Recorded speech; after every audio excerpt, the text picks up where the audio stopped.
Hi, and welcome to day 6 of your 9-day Heart Talk series. Today is a fun day because we get to dive into the areas that we normally don't like to look at in our lives and about ourselves. It's what I call the light casting the shadow.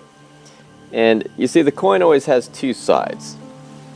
In our pursuits of self-development and social etiquette, we tend to honor the light positive aspects of our character and ignore, if not outright deny, the darker parts. The two are always in equal balance, for the greater the light you shine, the greater the shadow you cast. Your shadow is not to be feared. It is simply the part of yourself you have not explored. It doesn't make it bad, negative, heavy, undesirable, or horrible. It's just unknown. It's like the dark side of the moon. It has the same surface as the light side, only it's beyond your sight. Bring it around and you see that it's just part of the whole and creates a necessary balance. One of the most common elements of not recognizing and accepting the shadows of our psyche is feeling a deep sense of unworthiness or self-judgment. And even that feeling we often suppress and hide in some dark corner. Not seeing it does not make it go away, and without our knowing, decisions and choices in life are being made from that locked up hidden place. We might self-sabotage, doubt, pass up, shy away, or otherwise neglect opportunities in our lives to express fully because of fear that those hidden aspects might surface, and with them the unacceptable stories we have attached to them. What greatness might you be holding down because of these fears and self-limitations? What might you achieve in your life if you lifted them? Well, we're going to find out because today's focus is firstly on acceptance. Most self-help books toss the word acceptance around like it's a get-out-of-jail-free card. Few of those books give much definition to what acceptance is, and because it lacks this clarity, most people mistakenly apply tolerance in its place.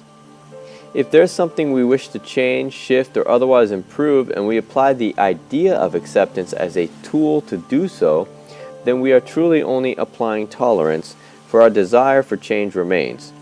We tolerate the circumstances only so far as hope for greener pastures stays in view. True acceptance does not seek anything other than what it is. Acceptance is an act of seeing the reality of a moment and giving full recognition that that is how it is, and aligning one's awareness there. Until this is done, nothing can change. It's like ordering a transformational guidebook to be delivered to your doorstep, paying all the fees, and then giving no shipping address. The address is the location of where you are right now. You must become aligned with that, accept that, so that the energy of transformation and the flashlight of your awareness can find where to go. In order to do this, you have some practices today. As in the previous days, you'll have a set allotted time of at least 30 minutes if you can to sit down and meditate. You can also do walking meditation. And do your best to remain in a silent practice before you have breakfast.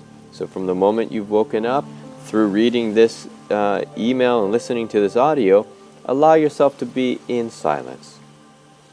Now, your primary practice for the day, aside from those regular ones, will be the permission to not be perfect. Don't think you're worthy. It doesn't matter. Just give yourself permission anyway. The road to overcoming self-defeating beliefs like unworthiness is far too long and filled with detours to wait for and delay the life you deserve living now. If you're presented with an opportunity, asked out on a date, given a raise, etc., and a little voice comes up that says something like, "No, not me, it must be meant for another," or "I don't have enough experience, talent, skill for," or any other self-defeating belief, then in that moment, simply give yourself permission, anyway, to receive or do it. Eventually, those self-defeating thoughts will give way to the experience of living life fully, and you will realize that abundance, joy, love, and inspiration are not things earned. They are already yours, simply waiting to be acknowledged. Along with the practice of permission, you'll also practice neutralizing the judgments that often stop you from giving yourself permission. Judgments, or rather evaluation of others and of ourselves, is based on a preconceived notion of certain characteristics being good or bad. We then attribute this evaluation of the trait onto the person expressing it. Most of us are expressing it in each moment based on a story or situation that's occurring in our life at that moment. There's always a bigger picture to see. Thus, making a generalized judgment of self or others without taking account for the whole puzzle is like believing bees are bad because they sting, and thus missing the contribution they make to the world by pollinating flowers and also not acknowledging the reason they have stung you, normally self-defense. Thus, in your practice today, first take note of your judgments and focus on the traits themselves, rather than the source expressing them. Then ask the question, do I have the full story? Am I acknowledging why this is being expressed? With that comes your third practice for the day, which is to ask questions. Your primary task actually for the day, aside from neutralizing your judgments and giving yourself permission, is to be asking questions. Lots of questions. As you interact with people and with your own thoughts, put aside any assumptions, judgments, and perceptions, and rather ask a question of interest. Dig deeper into what is going on. You may find some surprising twists to what you first perceived. Aside from ordering food or directly responding to someone else's inquiry, let everything you say or think today be in the form of a question. Got it? And as always, when you finish out your day and all the beautiful experiences that you have, take out your journal and write some things down.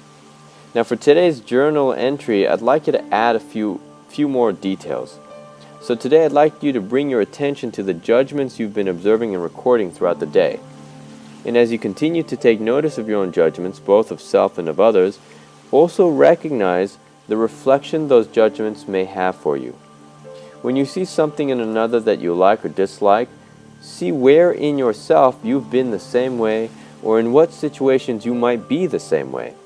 Do the same for things you see in yourself and find compassion for it by recognizing it in others. We're often more harsh on ourselves for the same traits we might find in others whom we do not judge for it. So use your journal today to share about those experiences. Write down your thoughts, your insights, your challenges, and curiosities. And check your email tomorrow morning for your next installment of this Heart series and heart-expanding audios. Look forward to talking to you then. Have a beautiful day.